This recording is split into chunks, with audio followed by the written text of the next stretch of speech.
Bertrand Russell ने कहा था, जंग ये तय नहीं करती कि कौन सही है या गलत, जंग सिर्फ ये तय करती है कि आखिर में कौन बचेगा। ऐसा ही मंजर 27 नवंबर को लेबनान में देखने को मिला। इजराइल के युद्ध विराम की घोषणा के बाद जंग में बचे लोग बोले, जो हुआ सो हुआ। हमें उम्मीद है कि इस जंग से कुछ सबक हासिल करेंगे, बस सभी लोग अपने घर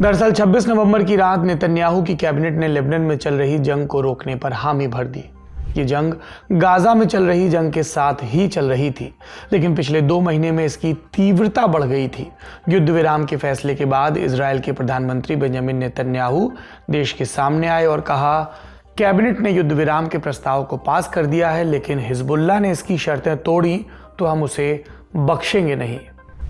אנחנו משנים את פני המזרח התיכון. אמרתי פעמים רבות, הסכם טוב זה הסכם שאוכפים אותו, ואנחנו נאכוף אותו.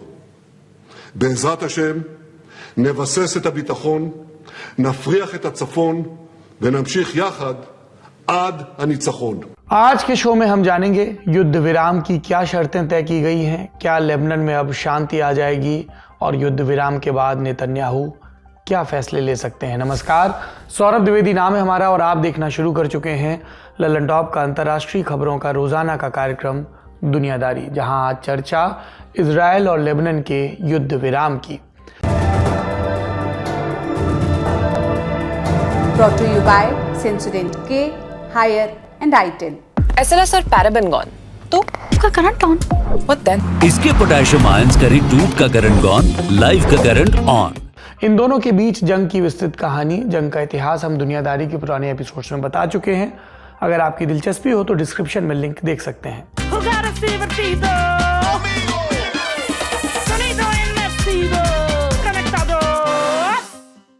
बात शुरू करें उससे पहले कुछ बेसिक बातें। लेबनान वेस्ट एशिया में बसा देश है, भूमध्य सागर के किनारे, आबादी लगभग 55 लाख। लेबनान की दक्षिणी सीमा इजराइल से लगती है। दोनों देशों के बीच लगभग 120 किलोमीटर लंबी सीमा है। उत्तरी और पूर्वी सीमा सीरिया से जुड़ी है।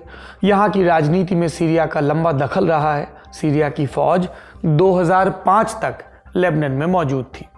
हिजबुल्लाह लेबनान की एक पॉलिटिकल पार्टी है, उसका अपना मिलिट्री विंग भी है। यही विंग इजराइल के साथ जंग कर रहा है। हिजबुल्लाह लेबनान की आर्मी से भी ज़्यादा ताकतवर बताया जाता है। इसकी स्थापना 1980 के दशक में हुई थी, लेबनान के सिविल वॉर के दौरान। इसे ईरान का प्रॉक्सी माना जाता है। 1979 में ईरान में इस्लामिक क्रांति हुई थी। आयतुल्लाह रूहुल्लाह खुमैनी ने इस्लामिक रिपब्लिक की नींव रखी थी। फिर 1982 में इजराइल ने लेबनान पर हमला किया था फिलिस्तीनी गुटों के खिलाफ, और तब ईरान ने अमल मूवमेंट के एक धड़े को सपोर्ट किया था और यही आगे चलकर हिजबुल्लाह बना।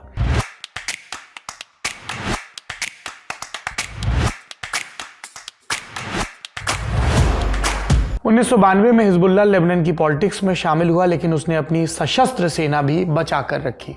हिजबुल्लाह एक्सिस ऑफ रेजिस्टेंस के सबसे अहम किरदारों में एक है।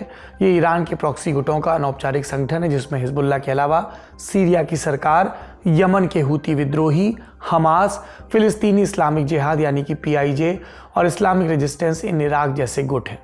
अक्टूबर 2023 में शुरू हुई गाजा की जंग में हिजबुल्लाह ने हमास का समर्थन किया था, फिर इजराइल पर हमला भी किया। बोला, जब तक गाजा में संघर्ष विराम नहीं होता हमला बंद नहीं करेंगे। 11 महीनों तक इजराइल ने खुफिया ऑपरेशंस और हवाई हमलों के जरिए जवाब दिया। सितंबर 2024 में फिर पूरे फोकस के साथ हिजबुल्लाह को जवाब दिया। 17 और 18 सितंबर को लेबनान में पेजर और वॉकी टॉकी विस्फोट हुए, जिसमें 37 लोग मारे गए। इसी महीने नेतन्याहू ने हमले की जिम्मेदारी भी ली। 27 सितंबर को इजराइल ने बेरूत में हिजबुल्लाह के मुख्यालय पर बमबारी की। इसमें हिजबुल्लाह के चीफ हसन नसरल्लाह और गुट के कई सीनियर कमांडर्स की मौत हुई। नसरल्लाह की हत्या के बाद 1 अक्टूबर को इजराइल ने आधिकारिक तौर पर लेबनान पर हमले का ऐलान किया। इजराइल की सेना साउथ लेबनान में घुसी, वहां ऑपरेशन चलाया। रिहायशी इलाके में भी एयर स्ट्राइक हुई। 26 नवंबर तक ये चला, फिर दोनों ने युद्ध विराम की शर्तें मान ली। अब तक की जंग में इसराइल और लेबनान दोनों का कितना नुकसान हुआ ये जानते हैं। अक्टूबर 2023 से 24 नवंबर 2024 तक लेबनान में 3,700 से ज़्यादा लोग मारे गए। इसमें कितने हिजबुल्ला के लड़ाके थे इसकी पुष्टि नहीं हुई। इजरायली हमले से लेबनान में 15,500 से ज़्यादा लोग घायल हुए। हिजबुल्ला के हमलों से उत्तरी इसराइल और इजरायली कब्जे वाले गोलन हाइट्स में कुल 45 नागरिक मारे गए और 73 इजरायली सैनिकों ने भी जान गंवाई। इजरायली हमले से लेबनान में लगभग 12 लाख लोग विस्थापित हुए, वहीं इसराइल में विस्थापित लोगों की संख्या लगभग 60,000 है। वर्ल्ड बैंक के मुताबिक इजरायली हमले से लेबनान का लगभग 71,000 करोड़ का नुकसान हुआ। इस युद्ध की वजह से लेबनान की जीडीपी 5.7% तक गिरने का भी अनुमान है। वहीं हिजबुल्ला के हमलों से इजराइल का लगभग 2300 करोड़ का नुकसान हुआ। ये नुकसान की बात है। अब युद्ध विराम पर वापस आते हैं और समझते हैं कि इजराइल क्यों इसके लिए राजी हुआ। प्रधानमंत्री बेंजामिन नेतन्याहू ने इसकी 3 वजहें गिनाई। पहली, लेबनान के बाद वो ईरान के खतरे पर फोकस करेंगे। दूसरी, इससे उनके सैनिकों को आराम करने और ताकत जुटाने का वक्त मिलेगा। और तीसरा, गाजा में चल रहे मिलिट्री ऑपरेशन पर फिर से इजराइल फोकस कर पाएगा। אז למה לעשות הפסקת אש עכשיו? יש 3 סיבות עיקריות. סיבה ראשונה, התמקדות באיום האיראני, ולא ארחיב על כך. סיבה שנייה, רענון כוחות וחידוש מלאים. ואני אומר לכם בגלוי, כי זה לא סוד. היו עיכובים גדולים באספקת נשק וחימושים. והעיכוב הזה עומד להשתחרר בקרוב. וסיבה שלישית להפסקת אש, ניתוק הזירה ובידוד החמאס. מהיום השני של המלחמה, החמאס בנה על חיזבאללה שילחם לצידו. וכשחיזבאללה מחוץ לתמונה, החמאס נותר לבד במערכה. הלחץ שלנו עליו יגבר, וזה יסייע למשימה הקדושה של שחרור חטופינו. כן, אני שומע את הטענה, שאם ניכנס להפסקת אש, לא נוכל לתקוף ולא נוכל לחדש את המלחמה. אני מזכיר לכם, זה בדיוק מה שאמרו לי, אבל בדיוק. כשעשינו את הפסקת האש בעזה לצורך שחרור חטופינו. אמרו שלא נחזור להילחם, חזרנו להילחם, ובגדול. अंतर्राष्ट्रीय प्रतिक्रियाएं भी आ रही हैं। अमेरिकी राष्ट्रपति जो बाइडेन क्या बोले, सुनते हैं। Today I have some good news to report from the Middle East. I just spoke with the Prime Minister of Israel and Lebanon. I'm pleased to announce that their governments have accepted the United States proposal to end the devastating conflict between Israel and Hezbollah. अब समझते हैं दोनों देशों के बीच युद्ध विराम की बात कैसे बनी। मीडिया रिपोर्ट्स के मुताबिक नवंबर के महीने में ही 5 देशों की टीम बनाई गई। इसमें फ्रांस और अमेरिका भी शामिल हैं। अमेरिका टीम को लीड कर रहा है। इसकी निगरानी में समझौता हुआ है। ये युद्ध विराम 2006 वाले यूएन के प्रस्ताव की तर्ज पर हुआ है। 2006 में भी इजराइल और हिजबुल्ला के बीच जंग हुई थी, 34 दिन चली थी। फिर 14 अगस्त को यूएन ने इसे रोका था। प्रस्ताव 1701 ये इसका नाम था और इसका प्रावधान क्या था कि लिटानी नदी के दक्षिणी इलाकों में लेबनानी सैनिकों और यूएन पीस कीपिंग फोर्स के अलावा कोई और दूसरा हथियारबंद समूह नहीं रह सकता। दोनों पक्ष इस समझौते के उल्लंघन का दावा करते थे, इसलिए हालिया युद्ध विराम की शर्तों पर लोगों का ध्यान गया। क्या है ये शर्तें? 60 दिनों के भीतर इजरायली सेना लेबनान से वापस हट जाएगी। इस दौरान हिजबुल्ला को भी लेबनान की दक्षिणी सीमा से पीछे हटना होगा। समझौते के मुताबिक हिजबुल्ला के लड़ाके लिटानी नदी से पीछे हट जाएंगे। ये नदी इजराइल की सीमा से लगभग 30 किलोमीटर दूर लेबनान में बहती है। हिजबुल्ला की जगह लेबनान की आर्मी लेगी। इन्हीं 60 दिनों में लिटानी नदी वाले इलाके से हिजबुल्ला के हथियार और उनके गढ़ भी नष्ट किए जाएंगे। धीरे धीरे दोनों देशों के विस्थापित लोगों को बसाया जाएगा। एक अमेरिकी अधिकारी ने रॉयटर्स को यह भी बताया कि लिटानी नदी वाले इलाके से हिजबुल्ला को हटाने के बाद वहां लेबनान आर्मी के 5,000 सैनिकों को जगह मिलेगी, उनकी चौकियां बनेंगी। इस समझौते को लागू करने में लेबनान की सरकार को बड़ा खर्च आ सकता है। उसने संसाधन की कमी की शिकायत की है। इस बारे में हमने ऑब्जर्वर रिसर्च फाउंडेशन में फेलो कबीर तनेजा से पूछा कि इस स्थिति में कौन से देश हैं जो लेबनान की मदद कर सकते हैं। देखिए, रिसोर्सेज की बात तो वही होगी। फिर अब आपको थोड़ा स्पेल आउट करना पड़ेगा रिसोर्सेज कैसी नहीं है, क्या रिसोर्सेज चाहिए उनके लिए। अगर वो मिलिट्री की बात कर रहे हैं तो मेरे ख्याल से बहुत ही कम देश हैं जो उनको मिलिट्री एड दे पाएंगे ऐसे मौकाम पे जहां पे आपको पता नहीं है वो मिलिट्री एड कौन यूज कर रहा है, किस चीज के लिए यूज कर रहा है और कहाँ यूज कर रहा है। वही मिलिट्री एड अगर आपने उनको दिया और वही मिलिट्री एड हिजबुल्ला के पास पाया गया और हिजबुल्ला ने वही मिलिट्री एड यूज किया इस सीज फायर को तोड़ने के लिए, तो एक ब्रॉडर प्रॉब्लम हो सकती है। तो कौन सा एड की बात कर रहे हैं, आई थिंक वो इनको थोड़ा फ्लैश आउट और सोचना पड़ेगा। लेकिन जो बेस्ट कंट्रीज हैं बेस्ट प्लेस कंट्रीज हैं, एटलीस्ट अगर आप पॉलिटिकल एड की बात करें, पॉलिटिकल हेल्प की बात करें या डिप्लोमेटिक हेल्प की बात करें, तो काफ़ी अरब कंट्रीज हैं जो लेबनान का साथ दे सकती हैं। वो ऑलरेडी ह्यूमैनिटेरियन एड काफ़ी देती आई हैं अभी तक लेबनान को। और ऐसा मिलिट्री एड को अगर हटा के कुछ भी ज़रूरत हो, चाहे ह्यूमैनिटेरियन एड हो, फूड एड हो, या जो भी हो, जैसा भी जो भी लेबनान को चाहिए, मेरे ख्याल से अरब स्टेट्स ने पहले भी कहा है कि हम तैयार हैं ये सब देने के लिए। मिलिट्री एड एक अलग ही मुकाम है जिसकी अलग ही डिस्कशन होगी, और उसमें मेरे ख्याल से देखना पड़ेगा कि ऐसा रिस्क कौन सी कंट्री लेना चाहती है कि लेबनान को इस तरह का एड भी साथ में दिया जा सके। कबीर से यह सवाल भी पूछा गया कि इजराइल और हिजबुल्लाह के बीच हुआ ये युद्ध विराम कितना कारगर होगा, क्या उम्मीद रखी जाए? देखिए, ये तो कहना मुश्किल है कि कहाँ तक ये सक्सेसफुल रहेगा या नहीं रहेगा, लेकिन एक इम्पॉर्टेंट चीज़ ये है कि इसका जो अभी जो सीज फायर एग्रीमेंट है वो काफ़ी रिलायंट था कि जो इजरायली पॉलिटिक्स है, इजरायली कैबिनेट है, क्या वो एग्री करेंगे या नहीं करेंगे। कि अब वो एग्री कर गए हैं तो सबसे ज़्यादा जो डेलिकेट बैलेंस है इसके सक्सेस का, वो इसराइल की डोमेस्टिक पॉलिटिक्स के अंदर आता है। अब हमें आगे ये भी देखना पड़ेगा कि जो गारंटर्स हैं इस सीज फायर के, अब यूएस को ले लीजिए, फ्रांस का भी नाम आया उसमें और यूनाइटेड नेशंस का भी है, उनका क्या रोल होता है इसके सक्सेस के पीछे, और किस हद तक हिजबुल्लाह जैसा ग्रुप ऐसे सीज फायर को फॉलो करेगा। हिजबुल्लाह के ऊपर भी ईरान से काफी प्रेशर आया होगा कि ये जो सीज फायर की डील है अभी इसको एक्सेप्ट कर लिया जाए, क्योंकि ईरान भी ये चाहता है कि एस्केलेशन ज्यादा ना हो अगले एक डेढ़ महीने में जब डोनाल्ड ट्रंप प्रेसिडेंसी में आएंगे, क्योंकि वो ये भी देखना चाहते हैं कि क्या डोनाल्ड ट्रंप के साथ ऐसी कोई बात हो सकती है कि डी एस्केलेशन और एक डिप्लोमेटिक ओपनिंग उनके साथ करी जा सके, क्योंकि उन सबको पता है और ईरान को भी पता है डोनाल्ड ट्रंप एक काफी ट्रांजैक्शनल प्रेसिडेंट रहे हैं पिछली बारी भी। तो एक ये मल्टीपल अपॉर्चुनिटीज देखी जा रही है ईरान की तरफ से भी, हिजबुल्लाह की तरफ से भी, और इसराइल की तरफ से भी, कि इसको कैसे बैलेंस किया जाए। अगले ये लोग चाहते हैं कि जब तक यूएस का जो नए प्रेसिडेंट है वो पावर में ना आ जाए, तब तक कुछ ऐसा ना हो जो मतलब हैंडल ना करा जा सके जब तक वो प्रेसिडेंसी में नहीं आते। सवाल यह भी उठता है कि हिजबुल्लाह किन मजबूरियों के तहत इस युद्ध विराम के लिए राजी हुआ। मेरे ख्याल से अभी उन्होंने एग्रीमेंट कर लिया है, क्योंकि हिजबुल्लाह देखिए फर्स्ट एंड फॉरमोस्ट एक मिलिटेंट ग्रुप है और उसके बाद एक पॉलिटिकल ग्रुप है। तो अगर आप उनका उनका काफी जो लिटरेचर है उसमें भी देखें तो एक इंसर्जेंट के माइंड फ्रेम से वो काम करते हैं। अगर आप एक इंसर्जेंट के माइंड फ्रेम को कह रहे हैं कि विदाउट एनी कंसेशंस आप अपने हथियार को फेंकते हैं सीज फायर के लिए, तो मेरे ख्याल से ऐसा कोई किसी भी ग्रुप ने हिस्ट्री में करा नहीं है। तो एक ऐसे ऐसे कई क्लॉजेस के अंदर आए हैं मेरे ख्याल से, जिनको डाला गया है कि कम से कम ऑन पेपर सारे लोग एग्री कर जाएं। तो कम से कम अगर हिजबुल्लाह ने इसको तोड़ा भी तो इजराइल के पास एक ऑन पेपर रिकॉर्ड होगा कि देखिए हमने तो ये साइन किया था, हिजबुल्लाह ने तोड़ा, इसलिए जो हमारा मिलिट्री एक्शन है लेबनान के में वो अब से जस्टिफाइड है। पिछली बार भी यही आर्गुमेंट रहा था उनका कि हिजबुल्लाह ने पहले फायरिंग करी थी। तो मेरे ख्याल से क्लॉजेस ऐसे हैं जिनको पेपर में लिखा गया है जिससे सीज फायर दोनों साइड साइन कर सकें। इनकी प्रैक्टिकलिटी पे मेरे ऊपर काफी प्रश्न आते हैं अभी। सवाल हिजबुल्लाह के भविष्य पर भी उठ रहा है। देखिए, मेरे ख्याल से हिजबुल्लाह अभी भी काफी कमजोर ही है इस समय।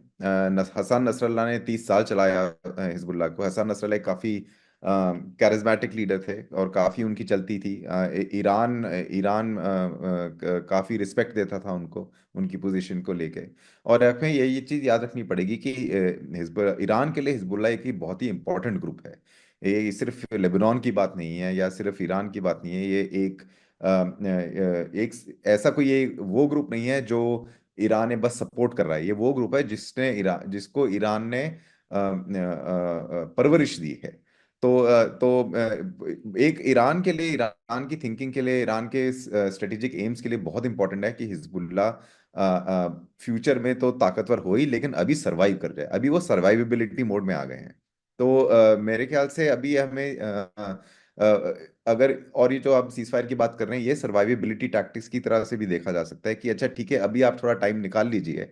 अभी आप ये देख लीजिए कि जो नाइम कासिम है, जो नए हिजबुल्लाह के चीफ आए हैं, उनको ना मार दिया जाए फिर से। हमें ध्यान है हिजबुल्लाह ने जंग की शुरुआत में कहा था कि जब तक इजराइल गाजा पर हमले बंद नहीं करेगा हम हमले नहीं रोकेंगे। अब नेतन्याहू ने कहा कि फोकस गाजा पर होगा।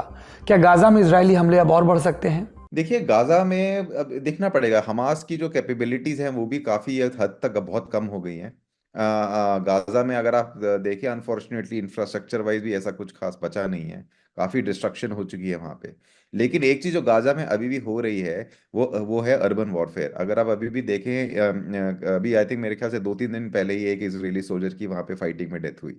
तो जो गाजा का क्वेश्चन है वो ज्यादा लॉन्ग टर्म क्वेश्चन है इसराइल के लिए। लेबनान तो उनको पता है, वो लेबनान से पहले भी लड़ चुके हैं, लेबनान का एक डेजिग्नेटेड बॉर्डर भी है, वहां पे उनको पता है कैसे ऑपरेट करना है, कैसे ऑपरेट नहीं करना है। गाजा एक ज्यादा एग्जिस्टेंशियल क्राइसिस है इसराइल के लिए। जब हम बात करते हैं अगर 2 स्टेट सोल्यूशन की, तो उसमें ज्यादा हम गाजा की बात कर रहे हैं, हम वेस्ट बैंक की बात कर रहे हैं। वेस्ट बैंक एक ऐसा एक और इशू है जिसपे ज्यादा चर्चा नहीं होती है, लेकिन कई लोग कह रहे हैं कि इसराइल का अल्टीमेट एम जो है वो एनेक्सेशन ऑफ वेस्ट बैंक भी है। तो जो उस साइड की जो जो जो जो पॉलिटिकल प्रॉब्लम्स हैं, दे आर वो कहीं ज्यादा बड़ी हैं जो पॉलिटिकल प्रॉब्लम लेबनान के साथ हैं।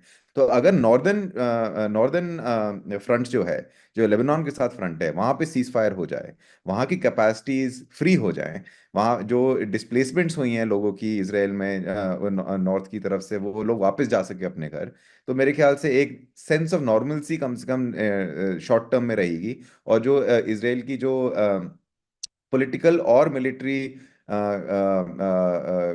कॉन्वर्जेशंस जो हैं, वो वापस गाजा इशू पे आ पाएंगे, क्योंकि गाजा इशू का देखिए ना अभी कोई सीजफायर आने की उम्मीद है, ना कोई पॉलिटिकल रेजोल्यूशन आने की उम्मीद है। तो एक ऐसा इशू है जो चलेगा लॉन्ग टर्म। अगर ऐसे मौकाम पे आप अपना नॉर्दर्न बॉर्डर सिक्योर कर सकते हैं, तो आपकी जो कैपेबिलिटीज हैं और इश्यूज हैं, उनको आप ज़्यादा कॉन्सेंट्रेट गाजा की तरफ कर सकते हैं। फाइनली हमें ये भी याद रखना पड़ेगा कि इसराइल भी एक छोटा देश है, इसराइल की मिलिट्री भी छोटी है, कैपेबिलिटीज हैं, लेकिन बाय नंबर्स मिलिट्री छोटी है। तो उनको अगर आप ज़्यादा स्ट्रेच आउट करेंगे तो उनके ऊपर भी एक बहुत बड़ी प्रॉब्लम आती है, and they are largely reliant on American weaponry. तो काफी चीजें इसमें इस प्रश्न के लिए के हिसाब से देखनी पड़ती हैं। ये थी आज की बड़ी खबर। अब सुर्खियों की बारी। पहली सुर्खी ऑस्ट्रेलिया से है। ऑस्ट्रेलियाई संसद के निचले सदन ने बच्चों के लिए सोशल मीडिया पर बैन लगाने को लेकर एक बिल पास किया है। इसके तहत 16 बरस से कम उम्र के बच्चों के लिए ये साइट्स बैन कर दी जाएंगी। टिकटॉक, फेसबुक, इंस्टाग्राम और एक्स। बहुत ही बढ़िया फैसला है। हालांकि इस बिल को कानून बनाए जाने के लिए ऊपरी सदन से इसका पास होना जरूरी है। रिपोर्ट्स के मुताबिक ऊपरी सदन में इसके आसानी से पास होने की उम्मीद है। कानून बन जाएगा तो दुनिया भर के बच्चों के लिए एक नज़ीर बन सकता है, क्योंकि ये ऐसा पहला कानून होगा। इसके बाद सोशल मीडिया कंपनीज को 1 साल का वक्त दिया जाएगा ताकि वो एज रिस्ट्रिक्शन को लागू करने के तरीकों पर काम कर सकें। बिल के मुताबिक ये प्लेटफॉर्म छोटे बच्चों को अकाउंट बनाने से रोकने में असफल हुए तो उन पर 270 करोड़ रुपए तक का जुर्माना लग सकता है। इसके अलावा प्लेटफॉर्म को पासपोर्ट, ड्राइविंग लाइसेंस या कोई और सरकारी दस्तावेज देने के लिए बाध्य करने की परमिशन नहीं होगी। ऐसे में उन्हें एक तरीका डेवलप करना होगा और इसके लिए 1 साल का वक्त दिया जाएगा। दूसरी तरफ इन कंपनियों ने ऑस्ट्रेलियाई सरकार से इस बिल की वोटिंग को जून 2025 तक टालने की मांग की थी, क्योंकि तब तक एज वेरिफिकेशन को लेकर एक शोध के नतीजे जारी होने वाले हैं। फेसबुक और इंस्टाग्राम के मालिक मेटा ने इस हफ्ते बयान जारी कर कहा है, नतीजों के बगैर ना तो हम और ना ही ऑस्ट्रेलियाई लोग बिल की मांग को ठीक से समझ पाएंगे और ना ही इसके असर को। संसद में इस कानून को लेकर बहस भी हुई। सबसे ज्यादा आलोचना उन सांसदों ने की जो सरकार से जुड़े नहीं थे। जानकारों का मानना है इस कानून को बिना पर्याप्त जांच के संसद में जल्दबाजी में पारित किया गया। अगर ये कारगर साबित नहीं होता है तो माता पिता से ये सोचने का हक छीन लेता है कि वो अपने बच्चों के लिए क्या सबसे अच्छा समझते हैं। आलोचकों का ये भी तर्क कि ये बच्चों को अलग थलग कर देगा और उन्हें सोशल मीडिया के अच्छे पहलुओं से दूर कर देगा। अब दूसरी सुर्खी की तरफ चलते हैं जो तालिबान से जुड़ी है। खबर है कि रूस जल्द तालिबान को प्रतिबंधित ऑर्गेनाइजेशंस की लिस्ट से बाहर निकालने वाला है। रूस ने 2003 में तालिबान को आतंकवादी संगठनों की सूची में शामिल किया था। 2021 में तालिबान की अफगानिस्तान में सत्ता वापसी के बाद से ही रूस रिश्ते सुधारने की कोशिश कर रहा है। जुलाई 2024 में रूस के राष्ट्रपति पुतिन का बयान आया था कि वो तालिबान को आतंक के खिलाफ लड़ाई में अपना सहयोगी मानते हैं। सवाल ये कि चर्चा अभी क्यों? क्योंकि रूसी मीडिया में अफगानिस्तान पर कुछ रिपोर्ट्स छपी हैं जिनके मुताबिक रूस के सिक्योरिटी काउंसिल के सेक्रेटरी सर्जेई शोइगु ने 25 नवंबर को तालिबानी अधिकारियों से मुलाकात की। इन अधिकारियों में तालिबान के उप प्रधानमंत्री, रक्षा मंत्री और गृह मंत्री शामिल थे। सर्जेई ने उन्हें आश्वासन दिया रूस जल्द ही प्रतिबंध हटाएगा और अफगानिस्तान में हालात बेहतर करने में मदद करेगा। ये भी कहा कि अमेरिका को अफगानिस्तान के पुनर्निर्माण की जिम्मेदारी उठानी चाहिए, क्योंकि 20 बरस के हस्तक्षेप के बाद 2021 में उसने अफगानिस्तान से अपनी सेना जल्दबाजी में बुलाई थी। वहीं तालिबान ने सर्जेई से अमेरिकी प्रतिबंध को कम करने के लिए मदद मांगी। 2021 में अफगानिस्तान पर तालिबान के कब्जे के बाद अमेरिका और पश्चिमी देशों ने तालिबान पर दबाव डाला और कई सैंक्शंस लगाए थे। आपको बता दें, रूस का इतिहास भी अफगानिस्तान से जुड़ा है। सोवियत सेना ने 1979 में रूस समर्थक सरकार का साथ देने के लिए दिसंबर 1979 में हमला शुरू किया, लेकिन मुजाहिदीन लड़ाकों के हाथों उनकी सेना को भारी नुकसान हुआ। लगभग 15,000 सोवियत सैनिक मारे गए और फरवरी 1989 में उन्हें अपनी सेना वापस बुलानी पड़ी। तीसरी सुर्खी ये पाकिस्तान से है। पाकिस्तान की राजधानी इस्लामाबाद में पूर्व प्रधानमंत्री इमरान खान की रिहाई के लिए जमा हुए प्रदर्शनकारियों को आखिरकार विरोध प्रदर्शन खत्म करने के लिए मजबूर होना पड़ा। सुरक्षाकर्मियों ने 26 नवंबर की रात उनके खिलाफ कार्रवाई शुरू की। इस बीच इमरान के समर्थकों और पुलिस के बीच झड़प हुई। 6 सुरक्षाकर्मी मारे गए, दर्जनों घायल हुए। झड़प के बाद इमरान खान की पार्टी पीटीआई ने विरोध प्रदर्शन को फिलहाल के लिए खत्म करने का ऐलान किया। पीटीआई ने यह भी दावा किया कि पार्टी के 8 कार्यकर्ता कथित तौर पर मारे गए। हालांकि पुलिस का कहना है कि विरोध प्रदर्शन में 6 लोग मारे गए, जिसमें 4 अर्धसैनिक बल के सुरक्षाकर्मी हैं। पीटीआई ने एक्स पर पोस्ट कर प्रोटेस्ट रोकने का अपडेट दिया और कहा सरकार क्रूरता दिखा रही है, वो राजधानी को नागरिकों के लिए कत्ल खाने में तब्दील करना चाहती है। इसको देखते हुए हम फिलहाल के लिए विरोध प्रदर्शन स्थगित कर रहे हैं। आज की दुनियादारी यहीं समाप्त होता है। अपना और अपनों का ख्याल रखिए। शुभ रात्रि।